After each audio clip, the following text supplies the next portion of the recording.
শহীদ গোলাম নাফিজ, যিনি গত জুলাই আন্দোলনে 4 আগস্ট দুনিয়ার মায়া ত্যাগ করে ফ্যাসিস্টদের নগ্ন হামলায় শাহাদাত বরণ করেছে।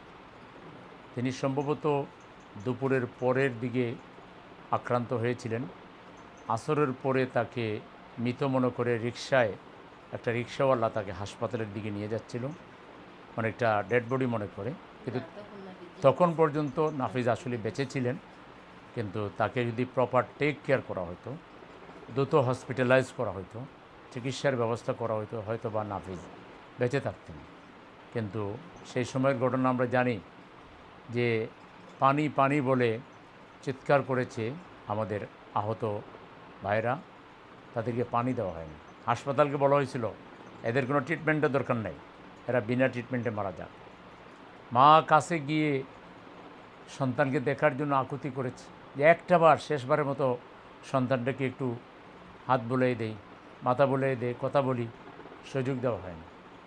কবর পর্যন্ত দিতে বাধা দেওয়া হয়েছে, কবরের জায়গা সিলেকশনে বাধা দেওয়া হয়েছে, জানাজার নামাজ পড়তে বাধা দেওয়া হয়েছে।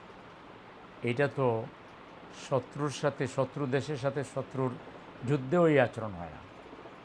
যুদ্ধেরও কতগুলো নিয়ম আছে, আইন আছে, সেগুলো এখানে কোনোটাই মানা হয়নি।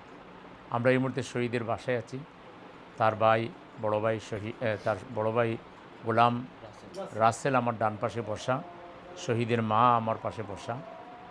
মা বলতেছিলেন যে আমার ছেলেটা কখনো নামাজ বাদ দিত না।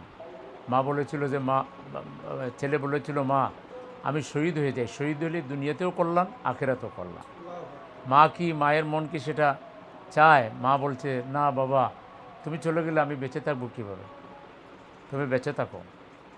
আমি একটা জিনিস খুব অবাক বিস্ময়ে লক্ষ্য করলাম, এই জুলাই শহীদ যারা হয়েছেন তাদের প্রত্যেকের ব্যক্তিগত লাইফ স্টাডি করলে দেখা যায় তারা 5 ওয়াক্ত নামাজি ছিলেন, তারা ধর্মপ্রাণ ছিলেন, পায়াস ছিলেন।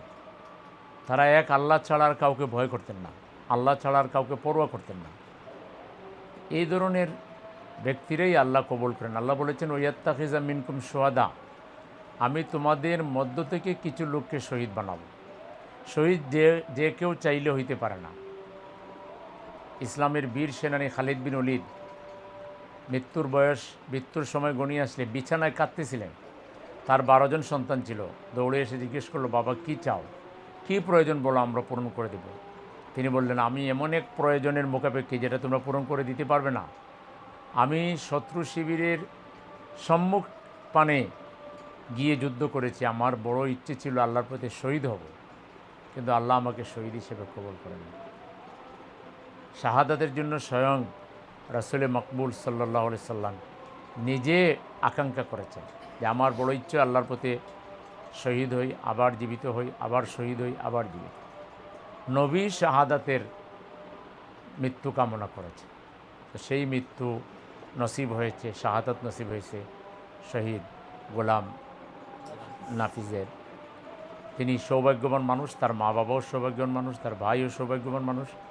তারা জান্নাতের শহীদের মা হিসাবে, বাবা হিসাবে, ভাই হিসাবে বিশেষ মর্যাদার অধিকারী হবে। সুবহানাল্লাহ। আমরা মাকে বলবো যে আপনি সবর করেন, দুনিয়া তো আজ আছে কালকে নেই, কিন্তু আপনি যে চিরস্থায়ী জান্নাতে শহীদের মা হিসাবে আপনি যে মর্যাদা পাবেন, তখন কিন্তু আপনার আর দুঃখ থাকবে না। আপনার ছেলে যে আপনার জন্য যে গৌরব নিয়ে আসছে, সেটার জন্য আপনি তখন অনেক বেশি খুশি থাকবেন। আজকে যদি আপনার মন মানে না, যার যায় সে বুঝে কষ্টটা কী, কিন্তু সেদিন আপনি যদি সবরের অধিকারী হন, সেদিন ইনশাআল্লাহ আপনি অনেক অনেক বেশি খুশি হবেন আপনার সন্তান শহীদ হওয়ার কারণে। তবে একটা জিনিস তিনিও বলেছেন, শহীদের মা, শহীদের ভাইও বলেছেন, যে বিচারটা যদি শেষ হইতো, খুনিরা যদি শাস্তি পাইতো, তে তারা সান্ত্বনা পেত। এটা খুব যৌক্তিক একটা দাবি। আমরা ভারাক্রান্ত হৃদয় নিয়ে সরকারের কাছে বলবো যে আপনারা আর যাই করেন, জুলাই যোদ্ধা যারা, শহীদ যারা, এবং শহীদ পরিবারের সাথে এবং শহীদদের কমিটমেন্টের সাথে আপনারা কোনো অসদাচরণ করবেন না, কমিটমেন্টের বিরুদ্ধে যাইবেন না। প্রতারণা, সততা এবং নানা ধরনের বলিয়া উড়ানোর মাধ্যমে এবং নানা ধরনের ছলচাতুরির মাধ্যমে বিভ্রান্তি তৈরি করার মাধ্যমে জুলাই আন্দোলন, জুলাই শহীদ পরিবার, জুলাই যারা যোদ্ধা তাদেরকে কোনোভাবে আন্ডারমাইন করবেন না, তাদেরকে সম্মান দিতে দ্বিধা করবেন না। না হলে কিন্তু এর খেসারতটা, এর পরিণতিটা দেশকে ভোগ করতে হবে এবং সবচেয়ে বেশি আপনাদেরকে ভোগ করতে হবে, কারণ এটা কেউ পছন্দ করবে না। আমরা শহীদ পরিবারের সাথে শুরু থেকে ছিলাম। আমাদের আমির জামাত ডক্টর শফিকুর রহমান যখন সংগ্রাম চলছে তখন বলেছেন, তোমরা শহীদ পরিবারের পাশে দাঁড়াও, আহত পরিবারের পাশে দাঁড়াও, চিকিৎসা দাও, খোঁজখবর নাও। আমরা চেষ্টা করেছি চিকিৎসা দেওয়ার জন্য, আর্থিক সাহায্য যতটা পারি আমরা দিয়েছি, সব সময় দিয়ে যাচ্ছি আলহামদুলিল্লাহ। এটা আল্লাহর এক খাস মেহরবানি। এবারও ঈদেও আমরা প্রত্যেক শহীদ পরিবারকে 17,000 টাকা করে একটা খাসি দেওয়ার চেষ্টা করেছি। আশা করি এই পরিবারও পড়ছে। আমাদের উদ্দেশ্য হলো শহীদ পরিবারকে সাথে নিয়ে ঈদ করা। ঈদটা যেন আমরা একাকী না করি। আমি তো মনে করি রাষ্ট্রের দায়িত্ব ছিল একটা করে গরু দিয়ে দেওয়া। প্রত্যেক শহীদ পরিবারকে একটা করে গরু দিয়ে দিতে পারতো, যে আপনারা আনন্দের সহিত ঈদ করেন। গরু দিয়ে আর খাসি দিয়ে তো তাদের মনের কষ্ট দূর করা যাবে না, এটা বোঝানো যে আমরা তাদের সাথে আছি। তো আমাদের সরকার, আমাদের রাষ্ট্রে যারা আছে তারা তো কোনো না কোনোভাবে এইসব বিষয়কে খাটো করার জন্য জুলাইয়ের প্রসঙ্গ আসলে তারা অন্য প্রসঙ্গে চলে যান, অন্য কিছুর সাথে জুলাইকে তুলনা করতে চান। এটা মোটেই কেমন নয়। জুলাইয়ের সাথে অন্য কিছুর তুলনা করার দরকার নেই। তো এইটা তাদের একটা বদ অভ্যাস, বদ চরিত্র। তারা জুলাইকে ডেকে দেওয়ার জন্য জুলাইয়ের সাথে অন্য কিছুকে মিলাইয়া কথা বলে। আমরা এটা চাই না। তা আমরা আশা করব সরকার জুলাই শহীদ যারা, তাদের হত্যাকারীদের দ্রুত বিচারের উদ্যোগ নেবে, ফাঁসির ব্যবস্থা করবে এবং ফ্যাসিবাদ যাতে এই বাংলাদেশে আর ফিরে না আসে এই ব্যাপারে তৎপর থাকবে, সজাগ থাকবে।